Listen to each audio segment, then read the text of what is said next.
So imagine you're holding a map of the most intensely studied, deeply revered religious history in the world. Right, something billions of people know. Exactly. Billions of people have looked at this map. Entire civilizations have been built around its coordinates.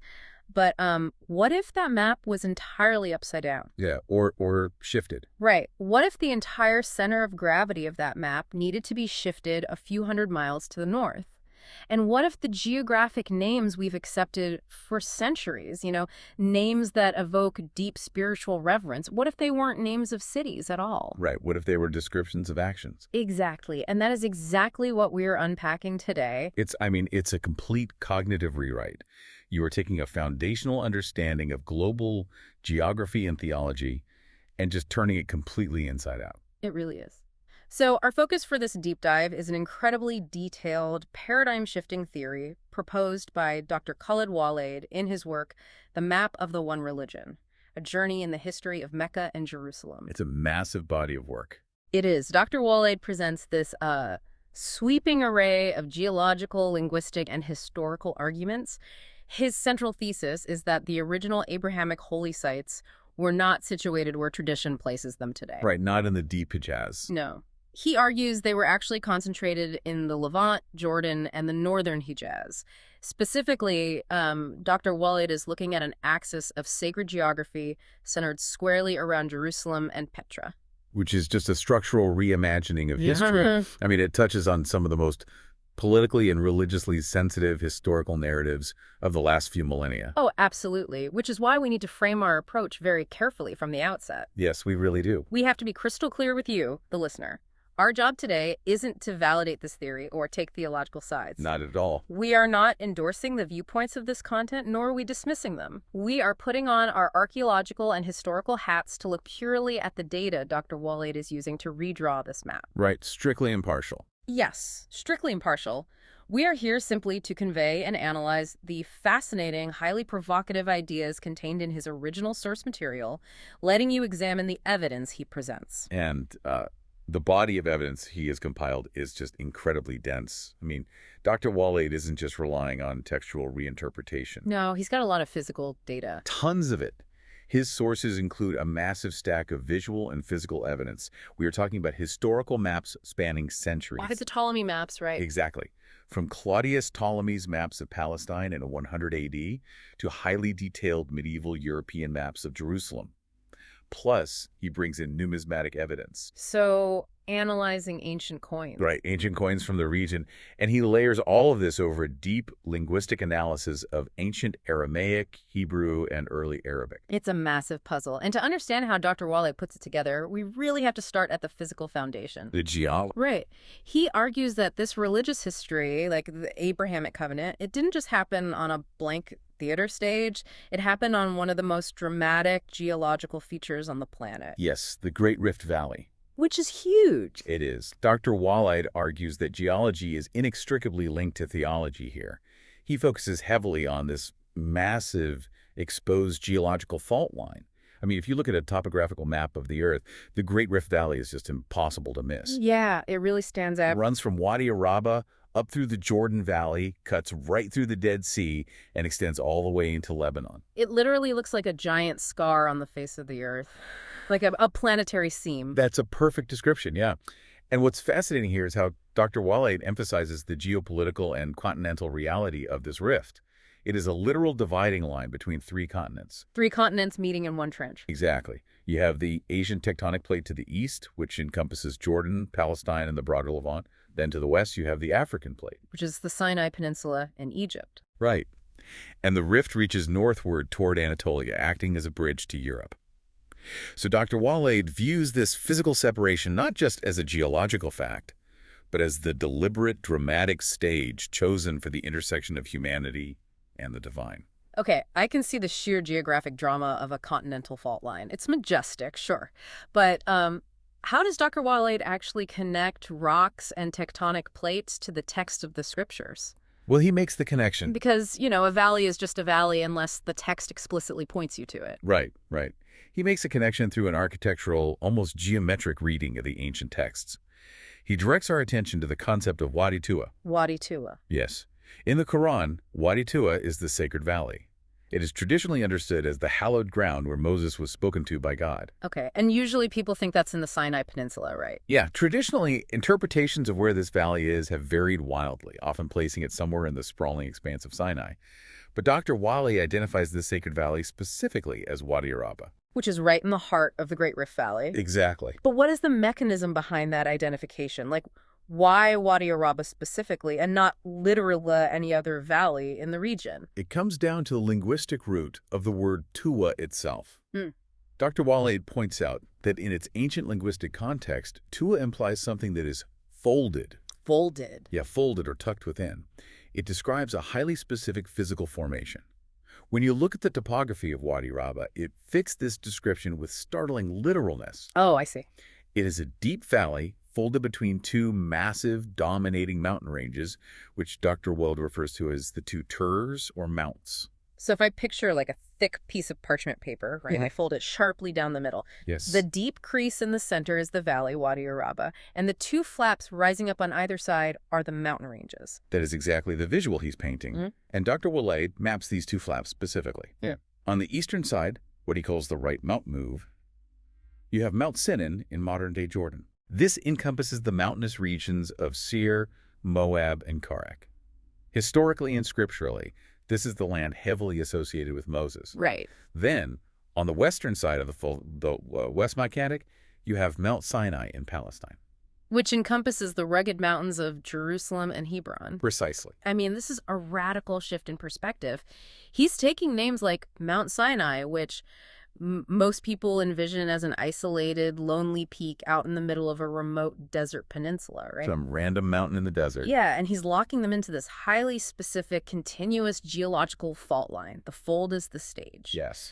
But if Dr. Waleed establishes this physical rift as the center of the world, how did the people living in it navigate it? We have the physical terrain, sure, but how did they orient themselves? So this is where Dr. Waleed requires us to completely redefine our compass. He argues that when ancient scriptures talk about east and west, we make a massive modern mistake. How so? We assume they're just giving us general cardinal directions, like a GPS reading. Oh, right. We think of them as arrows pointing toward the sunrise or the sunset. Right.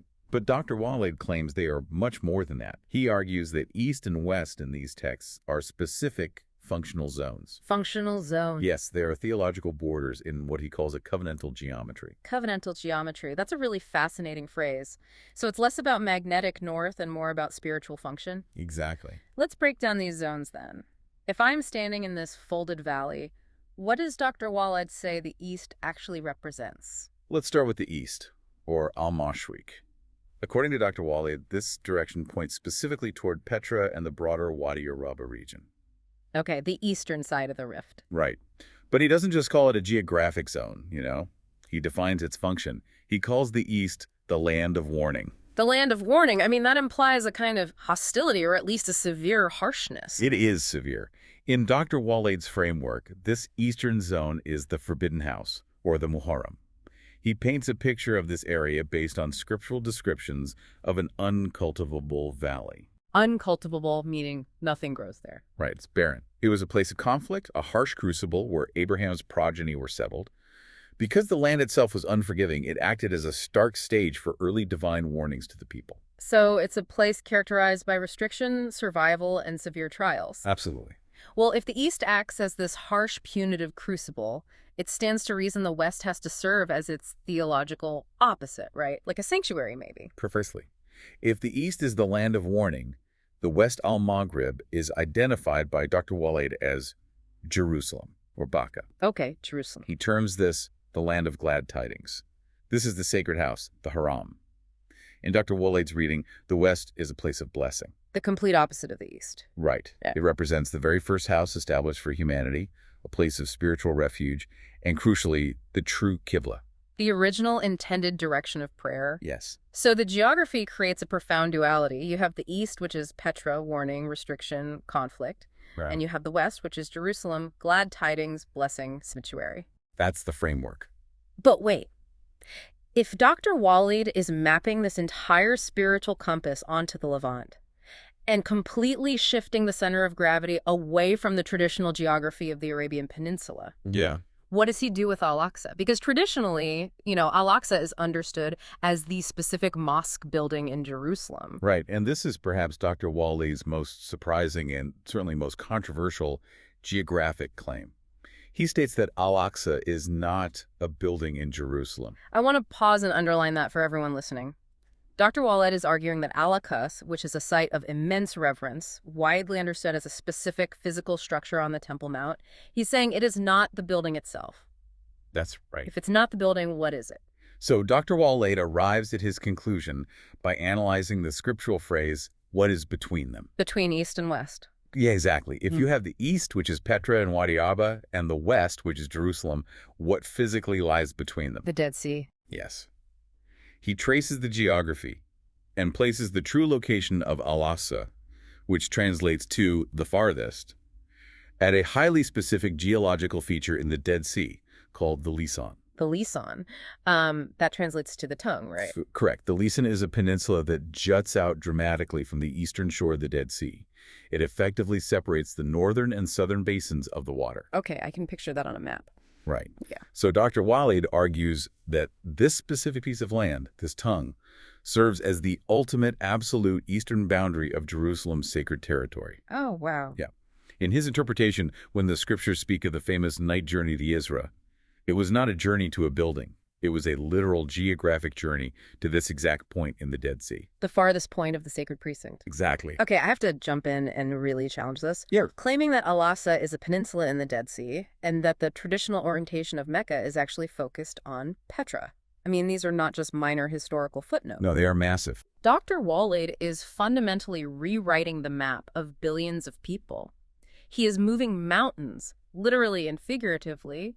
What actual empirical evidence does he provide? That's the million-dollar question. Because you can't just look at a valley, decode a few ancient words to fit a new geometry, and expect everyone to just toss out centuries of established geographical tradition.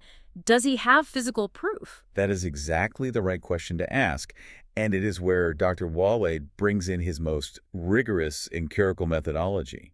He anticipates this exact skepticism. Good, because it's a huge leap. He knows. He doesn't ask the reader to just accept his linguistic interpretations in a vacuum.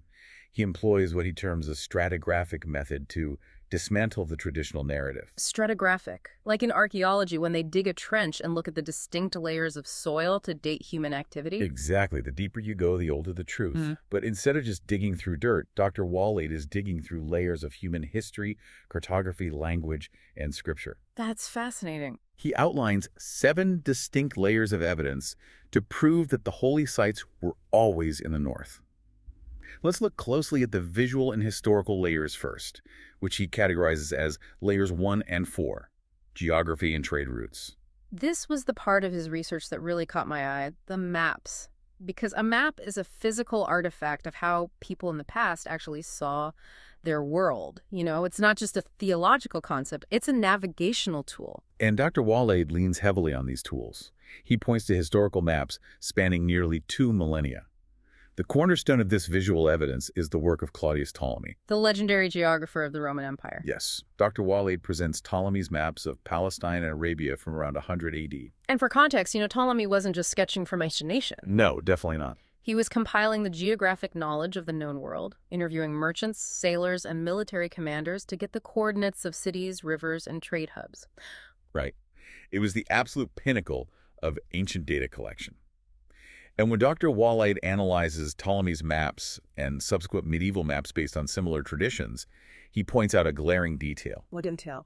On these ancient maps of Arabia Petraea, which is the Roman designation for the region covering the Sinai, the Levant, and northwestern Arabia, there is a prominent city clearly labeled Mocha. Mocha, M-O-C-A. Yes.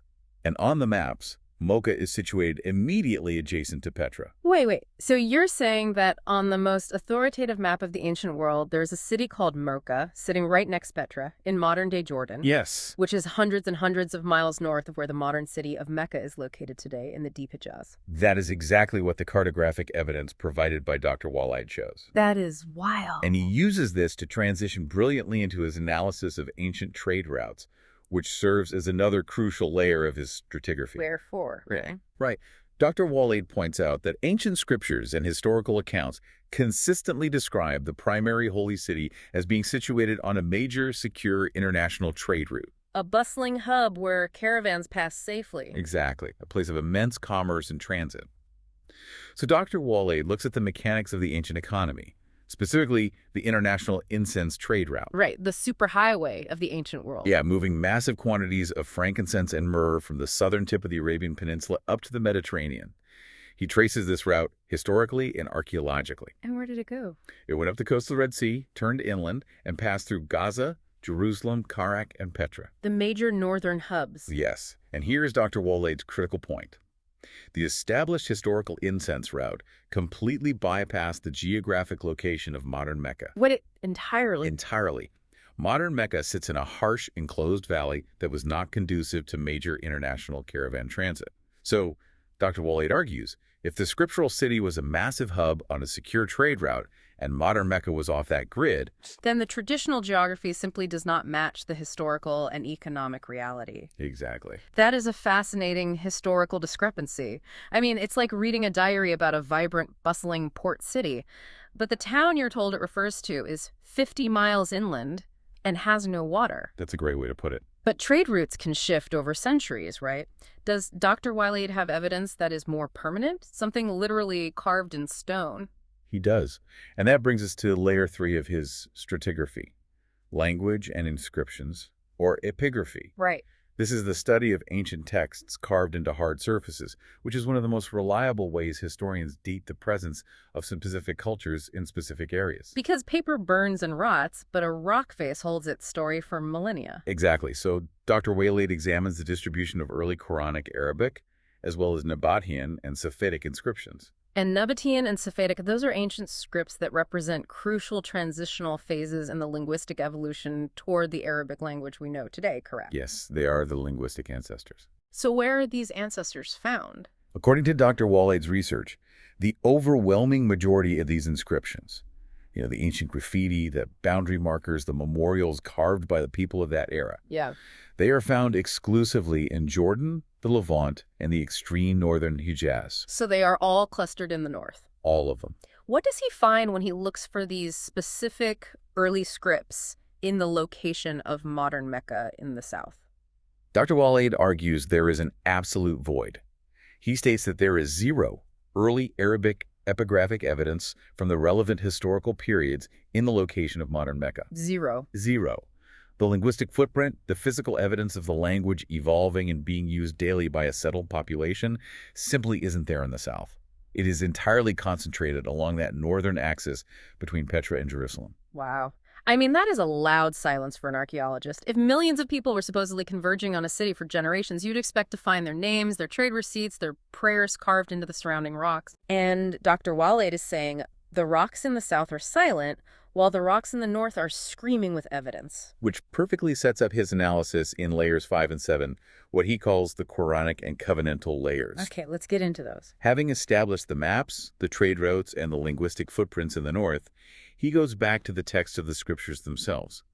He points out that the texts frequently describe the holy city in close proximity to specific ancient landmarks. What kind of landmarks are we talking about? The scriptures talk about the holy city being near the Dead Sea. They describe it being within sight or easy travel of the ruined ancient cities of Lot, Midian, and Thamud. And geographically, where are the ruins of Lot, Midian, and Thamud?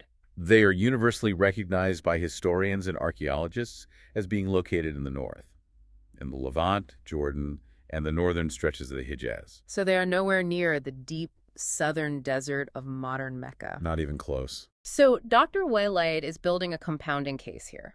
The maps say the north, the trade routes say the north, the rock inscriptions say the north.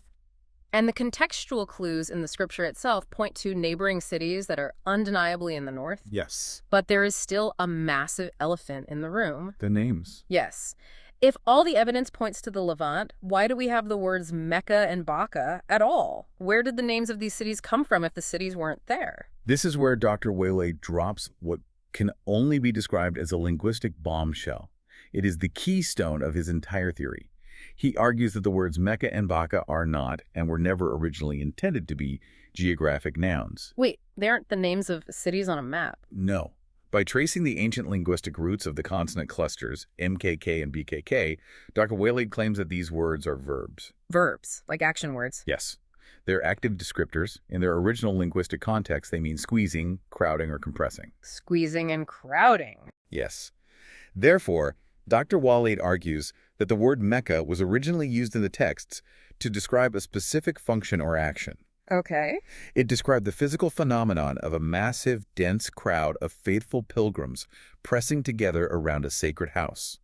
It describes the kinetic energy, the physical pressure of the devotion. Oh, wow. It is an event, a state of being, an action. It is not a static dot on a map. Okay, let me unpack this, because this completely changes how you read history. It really does. Let me try an analogy to see if I'm grasping the scale of this misunderstanding.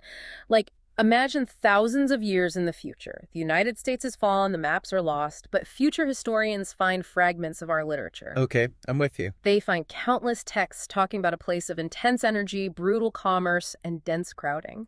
And the texts constantly refer to this place as the hustle. You know, people went to the hustle to make their fortune. People were crushed by the hustle. I see where you're going with this. Now imagine future archaeologists wandering around the wrong side of the North American continent, let's say somewhere in the Nevada desert, desperately looking for a literal ancient town officially incorporated under the name Hustle. Right. They find a random settlement, name it Hustle, and then get completely confused when the geography is long. The lack of a major port, the lack of towering steel buildings mentioned in the texts doesn't match the historical descriptions. That is a brilliant parallel. Dr. Waleed is arguing that humanity has made exactly that categorical error. Wow. We took a vivid, active description of a kinetic, crowded pilgrimage, the squeezing and compressing of Meca, and we fossilized it into a static municipal boundary in a location that doesn't fit the surrounding historical context. I mean, if Meca and Beca are verbs, if they are descriptions of the act of holy crowding, then they aren't tied to a single plot of desert. They are portable concepts tied to a sacred geography. Exactly. Which leads to a really fascinating question. If Meca is an action, can we see other historical figures performing this action in Dr. Waleed's northern geography? That logical progression is exactly what Dr. Waleed tackles next. If the true stage is the Levant, and the true action is this pilgrimage of crowding, then we should see echoes of it across different faiths that share this landscape. Right. Which brings us to a highly unique part of his thesis. He turns to the New Testament, specifically the narrative of Jesus. Wait, how does Jesus fit into a geographic reconstruction of Mecca and Jerusalem? So Dr. Waleed rereads the New Testament story of Jesus' final entry into Jerusalem, but he doesn't read it merely as a Christian historical event. He reads it as a literal geographic application of the ancient concepts of Islamic pilgrimage. Specifically, the rites of Umrah and Hajj. Okay, Yeah. Before we map Jesus onto this, we need to make sure everyone listening is on the same page. What is the fundamental difference, in a functional sense, between Umrah and Hajj? Good point. In traditional Islamic practice, Umrah is often referred to as the lesser pilgrimage. It can be performed at any time of the year. Conceptually, it is often associated with individual seeking, the cleansing of personal sins, and the general struggle or exertion of a believer. Right. Hajj, however, is the major pilgrimage. It occurs at a highly specific, mandated time of year. It is a massive, collective undertaking characterized by specific rites, representing a profound state of spiritual liberation, unity, and a return to the purity of the Abrahamic covenant. So Umrah is the baseline struggle, the individual exertion, and Hajj is the ultimate liberation, the collective culmination. Exactly. How does Dr. Waleed map these concepts onto the life of Jesus? He focuses intensely on the specific geography mentioned in the Gospels during the days leading up to Jesus' crucifixion. He isolates two specific locations on the outskirts of Jerusalem, Bethany and Bethphage. Okay, Bethany and Bethphage. Let's look at Dr. Waleed's linguistic breakdown of Bethany first. What does Bethany actually mean? Dr. Waleed traces the Aramaic root of the name Bethany. He translates it to mean the house of misery, or the house of dry dates. Dry dates, like the hardened, preserved provisions you would eat during the harsh winter or summer months. Food of necessity, not luxury. Hardship food. Exactly. It's sustenance, but it's hard. Dr. Waleed maps this translation directly to the concept of Umrah. Bethany, the house of misery, represents the psychological and physical struggle of daily life. It is the grind of the material world. It embodies the exhaustion of the human soul seeking relief. So Jesus starts his final journey in a geographic location that literally translates to the struggle of the soul. Bethany is the starting point of exertion. Where does he go next? The Gospels tell us he moves to Bethphage. And again, Dr. Waleed decodes the Aramaic root. He translates Bethphage as the house of pilgrims or the house of green figs. Green figs. That is the exact opposite of dry dates. Green figs represent spring, new growth, vitality, rebirth. Precisely. It is the transition from hardship to renewal. So Dr. Waleed argues that the famous narrative of Jesus riding the donkey from Bethphage into Jerusalem is not just a casual travel itinerary or a simple fulfillment of local prophecy. What is it then? In Dr. Waleed's framework, this journey is a calculated divine choreography. It is the exact, deliberate enactment of a prophet moving his people from the worldly struggle of Umrah Bethany into the spiritual liberation and collective purity of the Hajj entering Jerusalem from Bethphage. It's an active demonstration. Jesus is physically walking the map of the pilgrimage. He's crossing from the zone of struggle into the zone of liberation. Yes. And he does this right before he enters the temple to flip the tables of the money changers. Exactly. Dr. Waleed interprets this entire sequence as a monumental act of spiritual reclamation. The Hajj, in its purest form, according to Dr. Waleed, is meant to dismantle corrupt material priesthoods. By performing these precise geographic movements, Jesus is restoring the true nature of the sanctuary. I have to say, the cross-pollination of faiths here is breathtaking. Whether you agree with the theology or not, the intellectual synthesis is remarkable. It really is. Dr. Waleed is using the Gospel's specific Aramaic geography of Jesus to prove the foundational Quranic requirement of moving from Umrah to Hajj. He is arguing that what he calls the one religion has always utilized the exact same geographical stage. The same physical theater, the same divine choreography, just with different actors in different eras. The topography itself is the theology. It is a deeply integrated thesis. The land is not just a setting, it is an active participant in the rites. Absolutely. Which brings us to the grand finale of his map. If Jesus was performing the preliminary rites of pilgrimage heading into Jerusalem, what does Dr. Waleed say the actual map of the core Hajj rituals looks like inside the city itself? Oh, yes. Because the Hajj has massive iconic rituals, right? Standing at Arafat, traversing specific valleys, anchoring at sacred monuments. How in the world does Dr. Waleed fit the sprawling mechanics of the Islamic Hajj onto the dense, ancient streets and valleys of Jerusalem? He does it by overlaying the actions of the Hajj directly onto the topography of the city.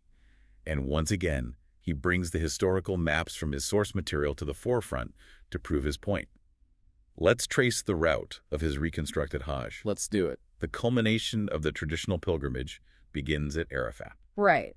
And in the traditional accepted geography, Arafat is a plain and a prominent hill located about a dozen miles outside of modern Mecca.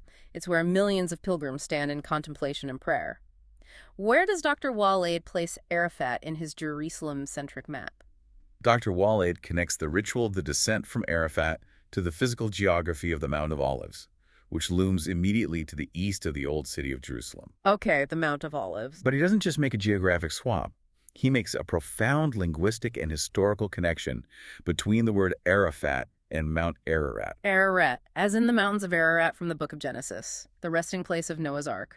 Yes, exactly. In the ancient traditions, Ararat is universally recognized as the mountain of salvation, is the place where humanity was preserved and where divine knowledge was anchored after the destruction of the flood. Wow. Dr. Waleed argues that Arafat and Ararat share deep etymological roots. They both represent the high ground of salvation. So when the pilgrims pour down from Arafat during the Hajj, it is meant to symbolize the mass movement of a saved people descending from the mountain of salvation. Yes. And physically, in Dr. Waleed's map, they are pouring down the slopes of the Mount of Olives toward the city. Exactly. It is a visual and physical manifestation of grace descending upon the sacred precinct. Okay, so you have this massive throng of pilgrims descending from the Mount of Olives. Where are they heading? What is their ultimate destination? Their ultimate destination is what the texts call the sacred monument, or the Mashar al-Haram. This is the focal point where pilgrims are instructed to gather and remember God. And where is that?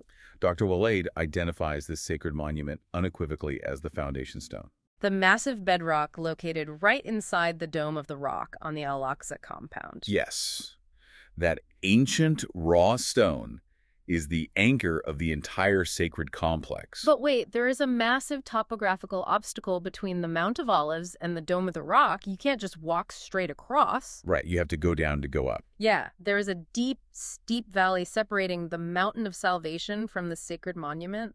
And this is where Dr. Waleed's theory locks into place with astonishing precision. He identifies this intervening valley as the Valley of Beca, Which we discussed earlier. Beca, the verb for squeezing and crowding. What valley in Jerusalem fits this description? He identifies the Valley of Beca as the Kidron Valley, the deep ravine that perfectly divides the Mount of Olives from the Temple Mount. I have to jump in here because this was the piece of evidence in the prep notes that legitimately gave me chills. The map. Yes. When you look at the visual evidence provided in Dr. Waleed's sources, specifically the historical maps of Jerusalem created by European cartographers, It's incredible. there is a brilliant, incredibly detailed Dutch map from the 17th century by cartographer Claes Jans Visser. If you look at this map and you zoom in closely on the Kidron Valley, it is explicitly labeled. The European cartographers literally wrote the words De Beek or De Beek right over the Kidron Valley. It is a stunning cartographic detail. Dr. Waleed argues that De Beek on these historical maps is the phonetic and historical survival of the ancient word Beca. It's the Valley of Beca, preserved in plain sight on centuries-old maps. Yes. The Beek, Beca, the Valley of Crowding. And what does it represent in the ritual? According to Dr. Waleed's covenantal geometry, this valley is the valley of darkness and destinies. It represents a profound psychological trial. It is the crucible that every believer must pass through. So let's trace the entire route of Dr. Waleed's ancient Harsh. Sure. The pilgrims begin on the high ground, the Mount of Olives, the Arafat, the mountain of salvation and knowledge. They pour down the slopes, moving as a massive unified body. They must cross the physical and spiritual nadir, the Kidron Valley, De Beek, the Valley of Beca. This is the place of squeezing, the psychological trial, the darkness. Yeah. And if they navigate that darkness, they ascend the opposite side, emerging into the light to find their spiritual anchoring at the foundation stone, the sacred monument inside the heart of Jerusalem. That is the complete, majestic summary of Dr. Waleed's reconstructed map. He has taken the fragmented, abstract rituals of the pilgrimage and mapped them seamlessly onto the brutal, beautiful, ancient topography of Jerusalem. It's incredible to visualize. It is a physical journey that perfectly, symmetrically mirrors the spiritual journey of the human soul, the gift of salvation, the trial of darkness, and the ultimate anchoring in divine truth. It is a lot to process. Let's take a breath and try to synthesize the sheer scale of what Dr. Waleed has presented here. It's a huge undertaking. By systematically stripping away centuries of what he considers an obscuring, misplaced traditional narrative, Dr. Waleed has built a completely new edifice of historical understanding. He really has. He used a deep stratigraphic method.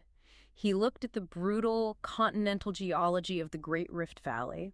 He analyzed ancient Roman data points on Ptolemy's maps. He mapped the economic realities of the ancient incense trade routes. He decoded the missing epigraphic footprints in the south. And he fundamentally redefined the linguistic roots of our most sacred words. Meca, Beca, Bethany, Arafat. And through that massive, multidisciplinary synthesis, Dr. Waleed arrives at his ultimate conclusion. Right. That the true center of the Abrahamic faiths has never fractured, and it has never moved. He argues that the real Meca, the real Beca, and the real Al-Aqsa have always been rooted right there in the Levant, locked onto that singular dramatic axis between Petra and Jerusalem. It is a theory that doesn't just challenge assumptions, it detonates them. It forces anyone who studies religious history to look at the ground beneath their feet with an entirely new level of scrutiny. Absolutely. And as we wrap up this deep dive, we must circle back to our initial premise, keeping our promise to you, the listener. Yes. Our goal has been purely analytical. Whether you view Dr. Khaled Waleed's map of the one religion as a brilliant, long overdue archaeological revelation that finally aligns the texts with the terrain, Or whether you view it as a highly controversial, radical rewriting of established sacred history. exactly. It undeniably achieves one thing. Yeah.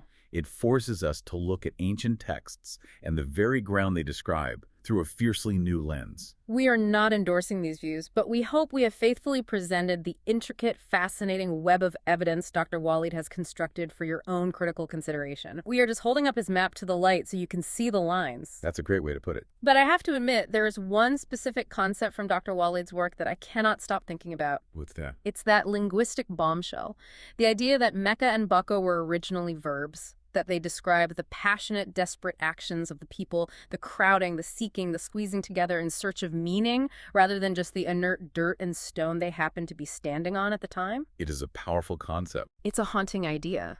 It leaves you with a lingering, almost uncomfortable thought. It makes you wonder, how much of human history, how much of our own spiritual heritage have we fundamentally misunderstood simply because we forgot the original language of the map makers? That's a profound question. Because if a holy city is just an action, where is your Mecca?